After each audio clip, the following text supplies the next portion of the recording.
उम्मीद नहीं थी कि इंजीनियर रशीद से हार जाएंगे, आपको लगा मुकाबला होगा लेकिन जीतेंगे। हार से आप कोप कैसे करते हैं? वक्त लगा लेकिन कर लिया, करना पड़ता ना, और कोई चारा क्या था। मैं क्या घर बैठ के रोता रहता? रोए कभी आप? बीच बीच में आंसू आए? आंसू ना, हारा इलेक्शन, उम्मीद नहीं थी। एक आध आंसू अगर निकल भी जाए तो कौन सी बड़ी बात। नहीं, अच्छी बात कैसे हो सकती है? तो अगर जीत जाते हैं कौन सा सेंटिमेंट जीतता है? नहीं, वही तो मैं कह रहा हूँ। वो मैं आपसे पूछ रहा हूँ ना, अगर जीत जाते हैं कौन सा सेंटिमेंट तो जीतता है? बेशक सेपरेटिस्ट सेंटिमेंट जीत जाता है ना। तो फिर बीजेपी का ये सारा नारा कि हमने सेपरेटिस्ट सेंटिमेंट खत्म किया, अब सारा कुछ ठीक है, जम्मू कश्मीर अब बदल चुका है, यहाँ वो हालात रहे नहीं, क्या वो साबित नहीं होगा कि क्या वो साबित नहीं होगा कि बीजेपी ने लोगों को धोखा दिया? नहीं, पर अगर इंजीनियर रशीद का बीजेपी से टाई अप हो गया, फिर जब आप कहते हो कि इंजीनियर रशीद साहब के प्रोग्राम में लोगों का हजूम था, ये आपकी कामयाबी है या आपकी नाकामी है? हकीकत है। हकीकत है, लेकिन अच्छी बात है या बुरी बात है? नहीं, मेरे हिसाब से तो उनकी पॉलिटिक्स बहुत डेंजरस है। लेकिन क्योंकि ये दिल्ली के जरिए किया जा रहा है और आप लोग ज्यादा दिल्ली के बारे में कह नहीं सकते हो। नहीं ना, वो तो हकीकत है। अब चलिए, थोड़ा सा 240 पे जब आए तो आप लोगों को थोड़ी हिम्मत आ गई। अगर 400 पे आए होते तो शायद ही आप मुझसे बात करते यहाँ पे। अरे ऐसे आप क्यों बोल रहे हो हमारे? अरे अब ये हकीकत है। आप ये अपने लिए ताली बजवा रहे हैं, बताइए। आप ही के लोग हैं वैसे, लेकिन अपने लिए आप खूब ताली बजवा रहे हैं। पर ऐसा है नहीं, हमने तो पहले भी आपसे बात कई मर्तबा की। जब जितनी 303 की सरकार थी तब भी तो बात हो ही रही थी आपसे, जेल से। अब भी आपके खिलाफ एक मौलाना साहब लड़ रहे हैं, वो भी जेल में है। तो आपको लग रहा है कि ये कहीं ना कहीं आपको अड़ंगी मारने के लिए किया जा रहा है, किसी ना किसी को खड़ा आपके खिलाफ? पहली बार मुझे कोई शक नहीं हुआ। पहली बार मैंने सोचा कि इंजीनियर साहब ने पहले भी इलेक्शन लड़ा है, इस बार फिर लड़ रहे हैं, ये मतलब कोई बड़ी बात है नहीं। लेकिन इस बार अब मुझे लग रहा है कि इस बार मुझे लग रहा है कि ये एक सोची समझी साजिश के तहत करवाया जा रहा है। किसकी साजिश? किसी की तो होगी। इन लोगों को देखना, सर्जन बरकती साहब के कागज जो हैं एक सीट से नामंजूर किए जाते हैं, फिर उसी शख्स के कागज जो हैं मेरे खिलाफ 2 बार मंजूर होते हैं। मुझे बताइए ना, अब ये हो कैसे जाता है? 90 सीटों में सर्जन बरकती साहब को और कोई सीट नजर नहीं आई, मां सिवाय एक सीट जहां मैं लड़ रहा हूं और एक सीट जहां उनको गलती हुई, क्योंकि जहां मैं पिछली बार लड़ा था। उनको लगा कि इस बार भी मैं वहां से लड़ूंगा, तो उसने वहां के लिए अपने कागज तैयार किए। हालांकि उनको धोखा देने के लिए मैंने बड़गाम से अपनी तैयारी की थी। मैंने इसलिए 2 सीटों पर अपने कागज भरे, क्योंकि मैं चाहता था कि मैं साबित करूं कि एक साजिश के तहत लोगों को जेल से लाके सिर्फ मेरे खिलाफ जो है इस्तेमाल किया जा रहा है। नहीं तो सर्जन बरकती साहब का ना गांधरबल से कुछ लेना देना। कितनी बार ना, अब स्कूल वैसे भी खुले रहते थे, बीच बीच में हालात खराब हुए, कभी 10 में कभी 16 में, लेकिन ऐसा नहीं है कि 35 साल बच्चे स्कूल नहीं गए। ऑब्वियसली नहीं। तो आप मानते हैं कि पहले से कानून व्यवस्था बेहतर है? अभी यहाँ पे 4 बड़े बड़े उद्योगपति आए थे, अलग अलग होटल्स चलाते हैं, टूरिज्म से जुड़े। वो कहते हैं कि जितना हम लोगों को पिछले 3 साल में फायदा हुआ, 35 साल में इतना नहीं हुआ। ठीक है ना, अच्छी बात है। अगर उनको कमाने का मौका मिला है, बड़ी अच्छी बात है, क्योंकि अभी तक तो उनको कमाने का कम मौका मिला। लेकिन इस तरह टूरिज्म का हमने 2011 में भी देखा, 12 में भी देखा, 13 के पहले 6-8 महीनों में भी देखा। उसके बाद थोड़ी रोक आ गई, फिर सैलाब आया, फिर हालात बिगड़ गए। अगर अमन का थोड़ा सा फ़ायदा यहाँ होटलों के मालिकों को मिला है तो अच्छी बात है। लोकसभा चुनाव के दौरान आपके खिलाफ इंजीनियर रशीद लड़े जेल से, अब भी आपके खिलाफ एक मौलाना साहब लड़ रहे हैं, वो भी जेल में है। तो आपको लग रहा है कि ये कहीं ना कहीं आपको अड़ंगी मारने के लिए किया जा रहा है, किसी ना किसी को खड़ा आपके खिलाफ? पहली बार मुझे कोई शक नहीं हुआ। पहली बार मैंने सोचा कि इंजीनियर साहब ने पहले भी इलेक्शन लड़ा है, इस बार फिर लड़ रहे हैं, ये मतलब कोई बड़ी बात है नहीं। लेकिन इस बार अब मुझे लग रहा है कि ये एक सोची समझी साजिश के तहत करवाया जा रहा है। किसकी साजिश? किसी की तो होगी।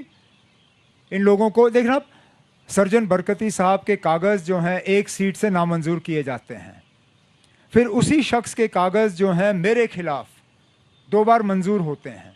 मुझे बताइए ना, अब ये हो कैसे जाता है? 90 सीटों में सर्जन बरकती साहब को और कोई सीट नजर नहीं आई, मां सिवाय एक सीट जहां मैं लड़ रहा हूं और एक सीट जहां उनको गलती हुई, क्योंकि जहां मैं पिछली बार लड़ा था।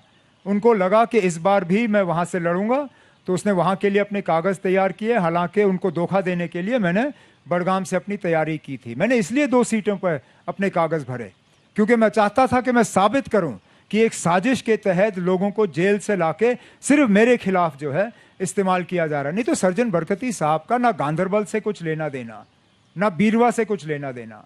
मुझे लगता है अगर आप उनको जम्मू कश्मीर का नक्शा दिखाओगे, उनको ना गांदरबल नक्शे पे दिखेगा ना बीरवा नक्शे पे दिखेगा। वो तो शोपियां से आते हैं। बिल्कुल, लेकिन आए हैं मैदान में मेरे खिलाफ इलेक्शन लड़ने। किसने भेजा उनको? आप बोलते भी हैं, फिर बोलते नहीं हैं। जिन्होंने उनके कागज जो है पहले शुपैया से नामंजूर कराए और फिर गांदरबल और बीरवा से मंजूर करवाए, ये ताकत रखता कौन है? नहीं, पर इसमें एक दूसरी दिक्कत यह है कि जमाते इस्लामी के भी कुछ इंडिपेंडेंट कैंडिडेट इस दफा लड़ रहे हैं, तो आपको वो लग तो रहा कम से कम अपने इलाकों से लड़ रहे हैं ना, वो अपने इलाकों से लड़ रहे हैं, वो यहां दाएं बाएं नहीं जा रहे हैं। तो बरकती साहब पे आपको शक हो रहा है एकदम? अगर आपको शक नहीं हो रहा तो मैं आपको क्या बताऊं ना, शक तो आपको भी होना चाहिए, लेकिन क्योंकि ये दिल्ली के जरिए किया जा रहा है और आप लोग ज्यादा दिल्ली के बारे में कह नहीं सकते हो। नहीं ना, वो तो हकीकत है। अब चलिए, थोड़ा सा 240 पे जब आए तो आप लोगों को थोड़ी हिम्मत आ गई। अगर 400 पे आए होते तो शायद ही आप मुझसे बात करते यहाँ पे। अरे ऐसे आप क्यों बोल रहे हो उमर अरे साहब? अभी हकीकत है ना, आप ये अच्छा, अपने लिए ताली बजवा रहे हैं, बताइए। सही, आप ही के लोग हैं वैसे, लेकिन अपने लिए आप खूब ताली बजवा रहे हैं। पर ऐसा है नहीं, हमने तो पहले भी आपसे बात कई मर्तबा की। जब जितनी 303 की सरकार थी तभी तो बात हो ही रही थी आपसे। नहीं, मैं आपसे जमाते इस्लामी के बारे में पूछ रहा हूँ, क्योंकि अगर जमाते इस्लामी पे बैन तो अभी भी है, पर अगर उनके इंडिपेंडेंट कैंडिडेट खड़े होते हैं, क्या आपको लगता है कि वो कश्मीर की राजनीति पे क्या प्रभाव डाल सकता है? एक तो हम पहले दिन से कहते आए कि अगर जमाते इस्लामी इलेक्शन लड़ने के लिए तैयार है तो उनको इलेक्शन लड़ने की छूट मिलनी चाहिए उन पे, क्योंकि उन्होंने और कुछ नहीं मांगा। उन्होंने कोई मतलब अग्रीमेंट नहीं, उनको जम्मू कश्मीर का कोई सियासी उनको कोई एजेंडा नहीं। उन्होंने सिर्फ एक बात कही कि हमारे ऊपर बैन उठा दो, हम इलेक्शन लड़ेंगे। वो बैन उठा नहीं, इसलिए आज़ाद उम्मीदवार के तौर पे आज वो इलेक्शन लड़ रहे हैं। चलिए, वो भी अपनी किस्मत आजमाएं। पर ये बहुत बड़ी बात नहीं, क्योंकि पहले हुर्रियत की तरफ है से, तो बड़ी सेपरेटिस्ट की तरफ से बड़ी बात आता था कि इलेक्शन का बहिष्कार होगा। अब हम जब कल घूम रहे थे, उससे पहले भी हमने देखा लोगों में, युवाओं में खासतौर से, चुनाव में भाग लेने में, वोट देने में, अपनी बात कहने में बहुत रुचि है, बहुत एक्साइटेड है, मतलब बोलना चाहते हैं, वोट देना चाहते हैं। नहीं, अच्छी बात है, तो आ जाएं। लेकिन हम भी इन लोगों से सुनना चाहते हैं। तो फिर अगर इलेक्शन लड़ना ही मकसद था तो 1996 में क्यों नहीं? अगर सिर्फ इलेक्शन ही लड़ना वो तो था, कह रहे हैं कि आपके पिताजी ने चीटिंग की 1987 के इलेक्शन। आप 87 की बात क्यों कर रहे हैं? मैं 96 की बात कर रहा हूं। नहीं, कहते हैं कि आपने नहीं किया होता तो कभी ये तो आज कौन सा इलाज हुआ उसका? आज कौन सा इलाज हुआ? चलिए, आप 87 पे वापस गए, उसका आज कोई इलाज हुआ है क्या? नहीं हुआ ना। क्या फर्क आया? कुछ हासिल हुआ? कुछ 35 साल से हमें मिला क्या? दिल्ली ने जम्मू कश्मीर के लिए कुछ खास दिया? आखिर कहीं ना कहीं तो पिछले 35 साल का हिसाब किताब तो बराबर करना होगा ना। आपको लग रहा है आपका जो अलायंस पार्टनर है कांग्रेस, क्या वो जम्मू में अच्छा परफॉर्मेंस दे पाएगी? क्योंकि अल्टीमेटली 8 अक्टूबर को क्या तस्वीर उभर के आती है वो कश्मीर घाटी पे ही निर्भर नहीं करेगा, जम्मू में बीजेपी की कितनी बड़ी जीत होती है इस पे भी निर्भर करेगा। बिल्कुल, और हम उम्मीद कर रहे हैं कि कांग्रेस का जो प्रदर्शन जम्मू में है ठीक रहेगा। कोशिश तो हमारी यही है, इसलिए हमने मिलकर ये इलेक्शन लड़ने का फैसला किया ताकि जम्मू में कांग्रेस का जो है परफॉर्मेंस ठीक ठाक रहे और यहाँ पे भी हमें ठीक ठाक सीटें मिलें। राहुल गांधी आए थे हाल में श्रीनगर, आपसे उनकी मुलाकात भी हुई अलायंस टॉक्स के दौरान। कुछ फर्क आप पा रहे हैं पहले के राहुल में और अब के राहुल में? आपको कुछ नजर आ रहा है चेंज? किस लिहाज से आप बताइए कि आप सवाल पूछ रहे हैं ना, आप किस लिहाज से? उम्र उनकी ज्यादा बढ़ गई है थोड़ी सी, और आप किस लिहाज से उनमें फर्क? नहीं, उनकी राजनीति में, उनके सोचने के तरीके में, काम करने के तरीके में कोई फर्क आपको नजर आ रहा है कि नहीं? आपको नजर आ रहा है? नहीं, वो एक नेता के तौर पे उभर के आए हैं। अब कौन उनका मजाक उड़ाता है? कोई नहीं। जिस तरह उनका पार्लिमानी इलेक्शन के दौरान जो प्रदर्शन रहा, जिस तरह उन्होंने मुल्क को जोड़ने के लिए एक बार नहीं 2 बार यात्रा जो है कामयाब तौर पे मुकम्मल किए, जिस तरह कई सालों के बाद 100 सीटों के आसपास कांग्रेस का जो है पार्लियामेंट में जो है उनकी तहदाद बढ़ा के पहुंचा दी, जाहिर सी बात है कि एक लीडर के तौर पे वो उभर के आए हैं। और हर बार अब जब वो बात करते हैं तो हुकूमत वाले हिल जाते हैं। आप जब नामांकन भरने गए तो वो दृश्य सबके सामने आया, आपने अपनी टोपी उतारी और बोला नहीं, कि वो उस वक्त नहीं था, वो बाद में था। आपने एक तरीके से कहा कि मैं अपनी टोपी आपके सामने रख रहा हूं, मेरी इज्जत अब आपके हाथों में। उसको दो तरीके से देखा गया। एक तो जो आपके सपोर्टर्स थे वो काफी इमोशनल हो गए कि देखिए उमर साहब ये कर रहे हैं, ये कितनी बड़ी बात है। जो आपके क्रिटिक्स है वो कहते देखिए कितना डरा हुआ है कि इसको भीख मांगनी पड़ रही है वोटों में। अब इलेक्शन में मांगना गलत है क्या? आखिरकार लोग ये काफी डरे हुए लग रहे थे। लोग मालिक हैं, इसमें डरने वाली बात नहीं है। मुझ में वो घमंड है ही नहीं। इसीलिए मैं कहता हूं ना, आपने पहले तो कहा कि मैं ओवर कॉन्फिडेंट हूं। अगर मैं ओवर कॉन्फिडेंट हूं तो मैं लोगों से वोट की भीख क्यों मांगूं? आखिरकार उम्मीदवार के तौर पे मेरा फर्ज बनता है कि मैं लोगों के सामने झुक के उनसे वोट मांगूं। मैं अगर घमंड से मांगूं तो आप कहोगे कि एरोगेंट हूं। अब जब मैं झुक के मांगता हूं आप कहते हो आप डरे हुए हो। मैं किसी भी तरह जीत नहीं सकता। आप मुझे बताइए ना, मुझे किस तरह मांगना चाहिए, फिर मैं आपके तरीके से मांगूंगा। आपको अपनी जनता से खुद का कनेक्ट बनाना है, हमारा उसमें कोई काम नहीं। सर, आपने पिछले 25 साल में कई चुनाव देखे हैं, इस इलेक्शन को बीते चुनाव से आप कैसे अलग पाते हैं? पहले तो ये यूटी में पहला इलेक्शन है, ये रियासत के 2 हिस्से होने के बाद पहला इलेक्शन है। इस इलेक्शन में जैसे आपने खुद अपने सवाल के ज़रिए इस चीज़ को दोहराया, कुछ ऐसे ताकतें इस इलेक्शन में हिस्सा ले रही हैं जो पिछले 35 साल से लोगों को इलेक्शन से दूर रखने की बात करते थे।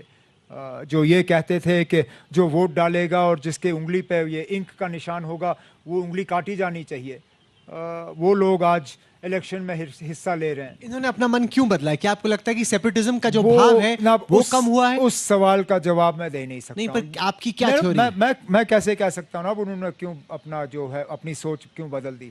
ये जवाब तो सिर्फ वो दे सकते हैं। मैं तो सिर्फ उनसे ये सुनना चाहता हूँ कि पिछले 35 साल फिर किस लिए थे?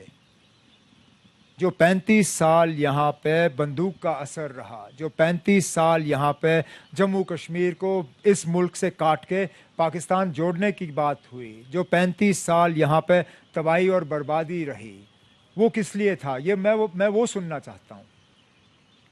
पर ये अच्छी बात है एक तरीके से। आपको लग रहा है क्या सेपरेटिज्म की भावना नहीं, सेपरेटिज्म की भावना क्या कम हो रही है आपकी नजर में? मैंने कब कहा वो बुरी बात है? हमने कब सेपरेटिज्म का साथ दिया ना? मैं उस तंजीम से ताल्लुक रखता हूं जिनके हजारों की तादाद में senior worker, junior worker, office bearers जो हैं इन 35 साल में मारे गए। कितने घर ऐसे हैं जो उजड़ गए क्योंकि उनका सिर्फ एक ही कसूर था, वो नेशनल कॉन्फ्रेंस के साथ जुड़े रहे और नेशनल कॉन्फ्रेंस ने हिंदुस्तान के आईन के बाहर किसी हल के बारे में बात नहीं की। हमने हमेशा कहा कि जो जम्मू कश्मीर को मिलेगा इस आईन के तहत मिलेगा। उसका हमने खमियाजा भुगता, उसका हमें निशाना बनाया गया। हमें यहाँ सेपरेटिज्म कम होते हुए हमें अफसोस नहीं है, हमें खुशी है। यहाँ बंदूक का असर कम हो, हमें उस बात की खुशी है। आर्टिकल 370 क्या आपको लग रहा है कभी वापस आएगा, या अब आपने एक तरीके से उम्मीद छोड़ दी है कि अब ये तो बड़ा मुश्किल है वापस? उम्मीद कौन छोड़ रहा है? लेकिन हम ये तो लोगों को धोखा तो नहीं दे रहे ना कि ये कल की बात है या परसों होगा। ये लंबी लड़ाई है, हम इस इशू को जिंदा रखना चाहते हैं, लेकिन हम लोगों से ये नहीं कह रहे हैं कि आप वोट दो तो इस असेंबली के जरिए। क्योंकि कांग्रेस पार्टी और राहुल गांधी भी कुछ क्लियरली बोल नहीं रही कि आपकी बातचीत हुई कि अगर कभी सरकार बनती है तो हमें इसको वापस लाना है। इस सरकार के जरिए ये वापस नहीं आएगा ना। और कोई सरकार आगे बने तो? जब और कोई सरकार आगे बनेगी तो फिर हम ये बात करेंगे। अभी बात सरकार बनी नहीं ना, अभी बात नहीं हुई आपकी। इन लोगों के दिल्ली में रहते हुए तो ये नहीं होगा ना, तो फिलहाल हम इस पे बात ही क्यों करें? जब दिल्ली में सरकार बदलेगी, हालात बदलेंगे, फिर हम बात करेंगे। कम से कम तब तक हम इस इशू को जिंदा रखेंगे। और स्टेटहुड का जहां तक सवाल है, क्या आपको लगता है कि इलेक्शन के फौरन बाद मिलेगा, बहुत टाइम बाद मिलेगा, रुला के मिलेगा? अगर आपको क्या लग रहा है, आपका क्या अनुमान है? अगर इंजीनियर रशीद साहब के साथ बीजेपी वाले हुकूमत बनाते हैं तो शायद हुकूमत बनाने के 2 दिन बाद आपको स्टेटहुड मिलेगा। अगर बीजेपी वाले हुकूमत से बाहर रहे तो शायद रुलाने की कोशिश करेंगे। मैंने बार बार कहा है, अगर अपनी मर्जी से नहीं देते हैं तो सुप्रीम कोर्ट के जरिए हम वापस ले आएंगे। वोटर जो है, युवा वोटर, वो आकर्षित हो रहे हैं इस तरह की बातों से। इंजीनियर रशीद जब बातें कर रहे हैं, लोगों को लग रहा है कि वो प्रेशर कुकर से उनका रिलीज मिल रहा है उनको। और आज इंजीनियर रशीद साहब ने क्या बातें की, क्या कहा? तो क्या कहा? अफजल गुरु साहब की कुर्बानी, मकबूल भट्ट की कुर्बानी, बाकी लोगों की कुर्बानी जो है वो ज़ाया नहीं होनी चाहिए। क्या कहा? आप इससे क्या मतलब निकालते हैं? अगर मैंने ये बात की होती आप मुझे क्या पूछते, जरा बताएं। आपने कभी ऐसी बात कही नहीं है। तो मुझे बताइए ना आप, तो फिर वो किस सेंटिमेंट को एड्रेस कर रहे हैं? एकदम सेपरेटिस्ट सेंटिमेंट को एड्रेस कर रहे हैं। अच्छी बात है। नहीं, अच्छी बात कैसे हो सकती है? तो अगर जीत जाते हैं कौन सा सेंटिमेंट जीतता है? नहीं, वही तो मैं कह रहा हूं। वो मैं आपसे पूछ रहा हूं ना, नहीं, आप अगर अगर जीत जाते हैं कौन सा सेंटिमेंट तो जीत रहा है? बेशक सेपरेटिस्ट सेंटिमेंट जीतेगा। जीत जाता है ना। तो फिर बीजेपी का ये सारा नारा कि हमने सेपरेटिस्ट सेंटिमेंट खत्म किया, अब सारा कुछ ठीक है, जम्मू कश्मीर अब बदल चुका है, यहां वो हालात रहे नहीं, क्या वो साबित नहीं होगा नहीं, कि फिर इंजीनियर रशीद, आप क्या वो साबित नहीं होगा कि बीजेपी ने लोगों को धोखा दिया? नहीं, पर अगर इंजीनियर रशीद का बीजेपी से टाई अप हो फिर गया, जब आप कहते हो कि इंजीनियर रशीद साहब के प्रोग्राम में लोगों का हजूम था, ये आपकी कामयाबी है या आपकी नाकामी है? हकीकत है। हकीकत है, लेकिन अच्छी बात है या बुरी बात है? नहीं, मेरे हिसाब से तो उनकी पॉलिटिक्स बहुत डेंजरस है। चलिए ना, शुक्र है किसी को तो ये नजर आया। पर आप बताइए, लेकिन इतनी खतरनाक पॉलिटिक्स वो बीजेपी की शह पे क्यों कर रहे होंगे? आप ये कंस्पिरेसी का चार्ज एक तरीके से लगा रहे हैं। क्योंकि आपने खुद कहा कि बीजेपी ने ये कहा कि नेशनल कॉन्फ्रेंस को हराने के लिए और इख्तिदार से बाहर रखने के लिए वो कुछ भी कर सकते हैं। अगर वो कुछ भी कर सकते हैं तो इंजीनियर रशीद साहब का हाथ बटाना उनके लिए कोई मामूली बात नहीं पर है। अगर इंजीनियर रशीद ने बीजेपी साथ मिला ले तो उनकी राजनीति खत्म हो जाएगी। तो बीजेपी को इससे क्या नुकसान है? उन्होंने पहले भी पीडीपी की राजनीति खत्म की। पीडीपी को अगर पीएचडी में जगह नहीं मिलती, उनकी तो राजनीति खत्म हो गई थी। नए सिरे से अगर वो जिंदा हुए तो पीएचडी के वजह से। अगर बीजेपी इंजीनियर रशीद साहब की मदद से हुकूमत बना के इंजीनियर रशीद साहब की राजनीति खत्म करते हैं तो बीजेपी को तो इसका कोई ज्यादा अफसोस नहीं होगा। सबसे ज्यादा चिंता आपको इस चुनाव में किस चीज की है? नतीजों की। नतीजों की ना। अब हर उम्मीदवार को नतीजों का जो है ये रहता है कि नतीजे सही आने चाहिए, नतीजे हमारे हक में होने चाहिए। हम सब उम्मीदवार जो हैं हम इस बात पे चिंतित हैं कि आखिर में कामयाबी हमारी होनी चाहिए। मेरे लिए ज़्यादा, क्योंकि अब 2.5 महीने पहले मैं हारा, इस बार हारने की उम्मीद नहीं रख रहा हूँ। तो हार से आप डील कैसे करते हैं? क्योंकि हार से आप डील कैसे करते हैं? क्योंकि जैसे बीजेपी को उम्मीद नहीं थी कि 240 आएंगी, वैसे उमर साहब को भी उम्मीद नहीं थी कि इंजीनियर रशीद से हार जाएंगे। आपको लगा मुकाबला होगा लेकिन जीतेंगे। हार से आप कोप कैसे करते हैं? वक्त लगा, लेकिन कर लिया। करना पड़ता ना, और कोई चारा क्या था? मैं क्या घर बैठ के रोता रहता? रोए कभी आप? बीच बीच में आंसू आए? आंसू ना, हारा इलेक्शन, उम्मीद नहीं थी। एक आध आंसू अगर निकल भी जाए तो कौन सी बड़ी बात इसमें है? कोई बड़ी बात नहीं। तो अभी उमर साहब की हालत वो वैसे स्टूडेंट की तरह है जो कि बोर्ड एग्जाम से पहले बहुत टेंशन में रहता है कि अब नतीजे कैसे आएंगे।